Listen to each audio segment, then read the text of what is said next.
Doctor Sandeep, बड़ा सवाल ये है कि अब अगर इस इन सारी चीजों पर कोई काम नहीं होता है तो सवाल पूछेगा कौन? कौन पूछने जा रहा है? और क्या भाजपा के लिए भी ये आसान होगा कि नीतीश कुमार को मुख्यमंत्री बना दिया जाए? कोई काम करना भी नहीं पड़ेगा, सरकार भी चलती रहेगी और बाकी सब जैसे है वैसे है।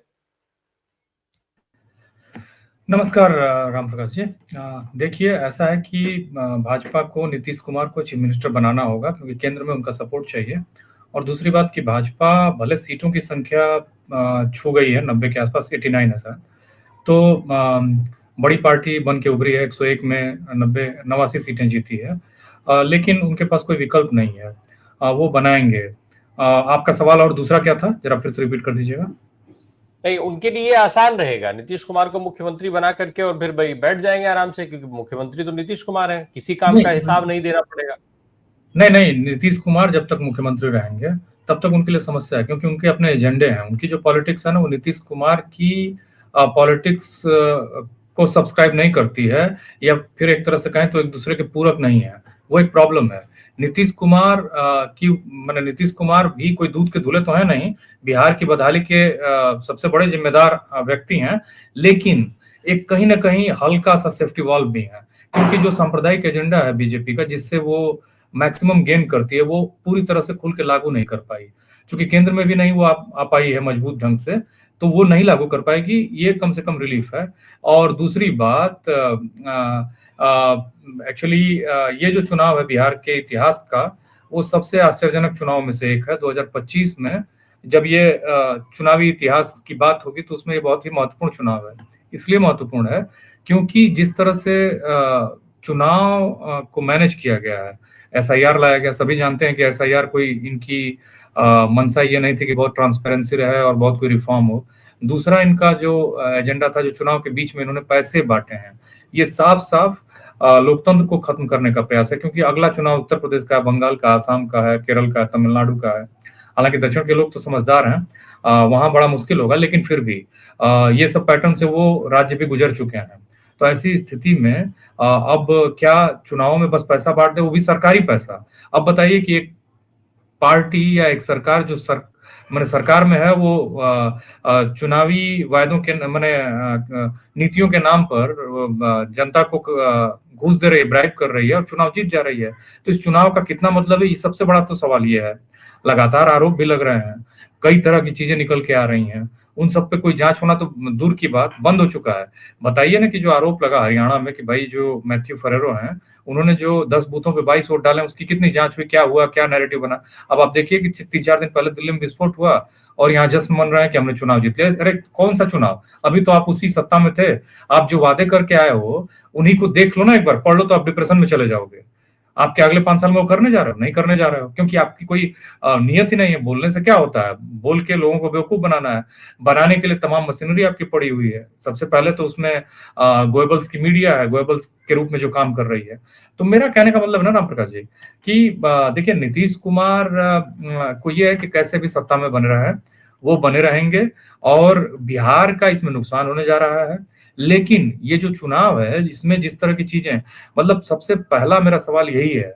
मैंने ठीक है, लोग बात कर रहे हैं कि आरजेडी का जो और कांग्रेस का जो गठबंधन था, उसकी जो व्यापक अपील थी, वो इन तीनों जो पार्टियां थी, एलजेपी थी, जेडीयू थी और बीजेपी थी, उसके लेवल की नहीं थी। इसको कुछ हद तक मान लीजिए, आप स्वीकार कर लीजिए। लेकिन 2020 में जब ये नजदीक नजदीक की लड़ाई थी, एकाएक 25 में इन लोगों ने ऐसा क्या कर दिया जो एकदम पूरा, इतनी बम्पर वोटिंग भी हुई और उसके बाद मतलब ये पावर में जबरदस्त ढंग से वापस आए। तो उसमें एक बस साफ साफ ये दिखता है कि 10,000 रुपए का कमाल और एसआईआर का कमाल। बताया जा रहा है कि इन्होंने, जो चुनाव आयुक्त हैं, उन्होंने खुद एक आंकड़ा दिया कि 7,42,00,000, और फिर वो 7,45,00,000 कह रहे हैं। फिर वो अधिकारी गए गुजरात से, फिर ट्रेनें भर भर के गई। ये सब जो रहस्यमय चीजें हैं, ये इशारा कर रही हैं कि ये चुनाव कहाँ गया है और कहाँ ले जाया गया है, कैसे चुनाव को मैनेज किया जा रहा है, पूरी मशीनरी को लगा दिया गया। ये तो सब कुछ हमको जो दिख रहा है वो दिख रहा है। जो नहीं दिख रहा है, आपने कई प्रोग्राम किए कि कैसे सीसीटीवी को कवर करके लोग मीटिंग कर रहे हैं। तो जब देश का लोकतंत्र, देश के मंत्री अधिकारी जब इस लेवल पर आ चुके हैं, तो फिर अब चुनाव का मतलब कितना रह गया है? यही वो सवाल है। बीजेपी ने कौन सा काम किया है पिछले 5 सालों में, नैरेटिव कौन सा दिया है? जैसे बिहार में भी आप देख लीजिए, मैं बार बार इस बात को दोहरा रहा हूँ कि जो जंगल राज की बात कर रहे थे, लोग कह रहे हैं कि जंगल राज का नैरेटिव, अरे जंगल राज तो अभी इस जो चुनाव होना था उससे पहले ही था। खेमका को उनके गेट पे मार दिया गया, हॉस्पिटल में मने खुलेआम 3-4 हत्यारे जाते हैं और आईसीयू में मार देते हैं, रोज एक मर्डर हो रहा था। मुख्यमंत्री जो जिनके बारे में ऐसा लग रहा था कि पिछले 6 महीने से बिहार बिना मुख्यमंत्री का है, वो मुख्यमंत्री किसी के सर पे गमला रख रहे हैं, किसी को पकड़ ले रहे हैं, उलझुल हरकतें करने लग रहे हैं राष्ट्रगान में। वो कितने मानसिक रूप से स्वस्थ है और क्या कौन सरकार चला रहा है, इसके बावजूद जनता उनके साथ सिंपैथी रख रही है। अद्भुत है भाई, कौन सी सिंपैथी? उन्होंने क्या किया है? कोई उन्होंने मैंने बहुत बड़ा जीविका दीदियों का 2006 में वो प्लान ले आए, मतलब 2006 से वो 2020 तक 25 तक 20 साल से पहले से चल रही है।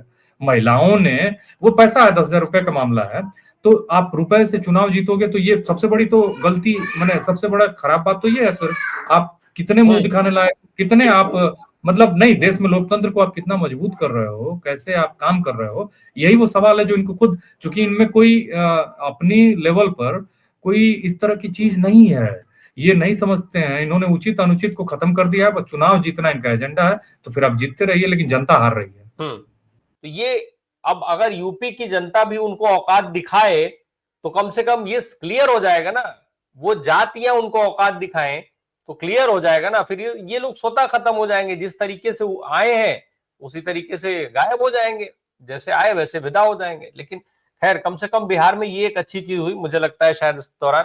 डॉक्टर संदीप, ये जो पूरी बातचीत थी, जिस तरीके से हम लोग देख रहे हैं आज बिहार की स्थिति को, उस स्थिति में हम कितना परिवर्तन आने वाले कुछ समय में देखेंगे, जिसका दावा किया गया था, जो बताया जा रहा था। मोदी जी ने कल भी बहुत लंबा लंबा खाका खींचा था भारतीय जनता पार्टी कार्यालय से। मखाने की खीर से लेकर के मखाने की माला से लेकर मखाने की खीर तक चली है बिहार में। अब वास्तव में कितना फायदा उसका मिल जाएगा बिहार को? नहीं, बिहार को कोई फायदा नहीं मिलना है, इनफैक्ट देश को कोई फायदा नहीं मिलना है। राम प्रकाश जी, मैं 3 बातें कहना चाहता हूँ। पहली बात कि इस हार से विपक्ष को निराश होने की जरूरत नहीं है। अभी से, आज सुबह अगर उठे हैं तो अभी से उनको लग जाना चाहिए और लग के काम करना चाहिए। काम ये करना चाहिए, बड़ी अच्छी बातें कर रहे थे अनिल जी, अनिल सिन्हा जी। वो कह रहे थे कि जो आइडियोलॉजी और जो आइडेंटिटी पॉलिटिक्स है ना, एक्चुअली आइडेंटिटी पॉलिटिक्स जो है वो आइडियोलॉजी पर भारी हो गई है। कहीं ना कहीं वो आपको लोगों के बीच में काम करके वो ग्राउंड खोजना होगा। देखिए, ये भारत विविधताओं का देश है, तमाम तरह की विविधता है, क्लास है, कास्ट है, उसके ऊपर उसमें भी क्लास है, कास्ट के विदिन भी कास्ट है। देखिए, एक अमीर यादव, मैं यादव जाति से हूँ, हालांकि जाति पर मेरा कंट्रोल नहीं है, मैं आपको समझा रहा हूँ, लेकिन एक अमीर यादव से मेरी अमीर यादव को मुझसे बहुत सिंपैथी नहीं हो सकती है, क्योंकि वो उस बुर्जुआजी कल्चर को कैरी करता है और उसमें मैं प्रोलेटारिएट होते हुए नहीं आता हूँ। बहुत सारी चीजें हैं। तो मेरा ये कहना है कि इन पार्टियों को जो महागठबंधन में थी या फिर जो विपक्ष में है, वो आइडियोलॉजी में मजबूत करके अपने आप को इस बेईमान तंत्र को बाहर कर सकती हैं। उनको लोगों का विश्वास जीतना होगा, बीच में जाना होगा, लगातार काम करना होगा। निराश तो एकदम नहीं होना, क्योंकि ये चुनाव फेयर नहीं था। मैं अगर आपको कहूं कि ये चुनाव फिर दोबारा कराया जाना चाहिए, जैसे हम लोग जब खेलते थे, कोई भी मैच खेलते थे और थोड़ी सी बेईमानी होती थी या बड़ी बेईमानी होती थी तो छोड़ देते थे। लेकिन आपको इस बात को लेकर जनता में जाना है और जो आप कर रहे हो उस पर रुकना नहीं है, क्योंकि ये सभी जो विपक्ष के लोग हैं ये पूरे सही मुद्दे उठा रहे हैं, लेकिन उसको ये 75% मन से उठा रहे हैं। अरे भाई, 100% अपना दो ना, 100% मन से उठाओ। और इनका एजेंडा एक होना चाहिए राम प्रकाश जी, कि हमको कैसे भी सत्ता से सांप्रदायिक पार्टी को बाहर करना है। वो पार्टी जो सांप्रदायिकता को जिसने पूरे देश में फैला रखा है, जो धर्मनिरपेक्ष मूल्यों के खिलाफ है, जो समता के खिलाफ है, जिसने क्रोनी कैपिटलिज्म को बढ़ावा देकर देश में असमानता को बढ़ाया है, देश को बर्बादी की ओर बढ़ाया है, उसको हमें बाहर करना। उसमें सीटें हमारी 2-4 कम हो जाए, 5 कम हो जाए, ना हो, इसका मसला नहीं होना चाहिए। आपको कैसे भी इन ग्रेटर इविल्स को बाहर करना है सत्ता से। दूसरी बात, तीसरी बात मैं ये कहना चाह रहा था, अभी तो हमारे वो साथी चले गए इरशादुल हक, हम लोगों को इमोशंस में बहने की जरूरत नहीं है। मैं आपको बता रहा हूं, जिस सीमांचल की बात कर रहे थे हमारे साथी इरशादुल हक जी, वो वरिष्ठ पत्रकार है, मैं उनका सम्मान करता हूँ। मैं आपको एक एग्जांपल देता हूँ, वही सारा वो भी कर रहे थे, अनिल सिन्हा जी, लेकिन नाम नहीं ले पाए। पहले बिहार में एक विधानसभा क्षेत्र होती थी बारसोई सीमांचल में, अब वो बलरामपुर हो गई है।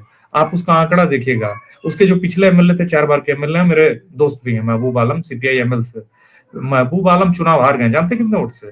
तीसरे नंबर पे हैं वो, 369, 350, पौने 400 वोटों से हारे हैं। दूसरे नंबर पे जो है वो AIMIM का कैंडिडेट है। मैं आपको बता रहा हूं कि सीमांचल के ज्यादातर मुसलमान जो हैं वो अशिक्षित हैं, लेकिन ये जो दूसरी तरह का कम्युनलिज्म है, मुस्लिम कम्युनलिज्म है, ये और घातक है। इसलिए हम जो ये इसकी पॉलिटिक्स है असदुद्दीन ओवैसी की, उसको एकदम सब्सक्राइब नहीं कर सकते हैं। वो अगला स्टेप उसका अलग देश मांगने का है। तो आप कितने बंटवारे करोगे, क्या करोगे? पहली बात तो उनको समझाया जा सकता है, सीमांचल के मुसलमानों को, महबूब आलम को जो हरा दे, जो 4 बार का एमएलए रहा हो और नेता विपक्ष था, वो सीपीआईएम का लीडर था पिछली विधानसभा में, उनको तीसरे नंबर पे भेज दिया। जो एएमआई का कैंडिडेट है उसको 80,000 वोट मिले हैं और इनको 79,000। संगीता देवी जीती हैं 345 वोटों से, कुछ वोटों से। और जो चौथा कैंडिडेट है वो भी मुसलमान है, उसको भी 10,000 वोट मिले हैं। अब आप सोचिए, तो मुसलमानों की प्रायोरिटी महबूब आलम नहीं थे, उनको रिलीजियस जो सेंटिमेंट्स को जगा रहा है असदुद्दीन ओवैसी था। तो मुसलमान भी कहीं बहुत क्लियर नहीं थे कि हमको हर हालत में सांप्रदायिकता से लड़ना है। वो क्लैरिटी उनमें आपको लानी होगी। ये काम विपक्ष के नेताओं का भी था और उस कम्युनिटी के लोगों का भी है, और लोगों का भी है जो वोटर हैं। तो ये सब समझना होगा, इस तरह से नहीं हो सकता। तो निराश होने की कोई बात नहीं है, एकदम मजबूती से जाइए। बड़ा शानदार एक लेख है, हिंदू में छापी है, वैदेही ने लिखा है कि जो विपक्ष का नेता है भारत के, चाहे वो राहुल गांधी हैं, चाहे वो अखिलेश यादव जी हैं, या फिर तेजस्वी यादव हैं, सभी काम सही कर रहे हैं। बस मजबूती से अपनी लाइन पर खड़ा रहना है। ये पूरे चुनाव पैसा बनाम मुफलिसी का हो चुका है। पैसे से 30,000 करोड़ रुपए जो खर्च कर रहा है वो जीतेगा, और इसकी लड़ने का आपको प्लान बनाना होगा। और हम आपको सीखना होगा, उस वैदेही ने जो हिंदू में लेख लिखा है उसने यही लिखा है कि कैसे आप ये जो उसका टाइटल है, what the opposition can learn from Mamdani. Mamdani जो जिसका मजाक उड़ाया जाता था, उसने न्यूयॉर्क का मेयर का चुनाव जीतकर ये साबित किया है कि आप मिनिमम रिसोर्सेज में जीत सकते हो जब आप लोगों से कनेक्ट करना शुरू करते हो। रामप्रकाश जी, लोगों से जब आप कनेक्ट करते हो तो जीतने की संभावनाएं बढ़ती है, ऐसी बात नहीं है। तो इसलिए इसमें लोग मजाक उड़ा सकते हैं राहुल गांधी का, किसी भी विपक्ष के नेता का, लेकिन ये सभी लोग जो है अगर मिलकर मजबूती से मेहनत करें, ईमानदारी से प्रयास करें, तो ये हटा सकते हैं। और इनको ये तय करना है कि ये कितने ईमानदार हैं और कितना अपना जो एफर्ट्स है उसका 100% दे रहे हैं। जी।